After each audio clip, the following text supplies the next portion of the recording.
بعد قفشات كابتن هيما علاقتك بتامر لسه مستمرة لحد دلوقتي. لحد النهارده، لحد النهارده ده أنا عارف أخويا، ده كويس. ده أخويا الكبير، وده شخص يعني أنا ما اعرفش أنت قابلته والّا لأ، بس ده بني آدم مش موجود منه يعني، بجد ده وقف معايا كده وهو مش عارف كان واثق فيّا ليه، يعني مش عارف جاب الثقة دي منين، اللي هو يدّيني كل الصلاحيات دي إن أنا أبقى يعني لحد النهارده أنا باشتغل مع تامر ما باقعد كل يعني كل ما أبُص له كده يعني اللي هو أنت شايف فيّا إيه؟ وتامر أنا باشوف إن هو حد مركّز أوي، حد ناجح، حد مجتهد، بيعمل كل جديد.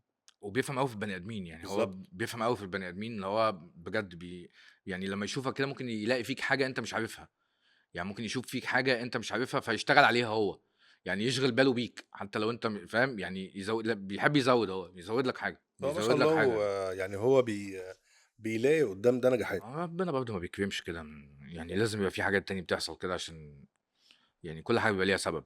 ف بالضبط.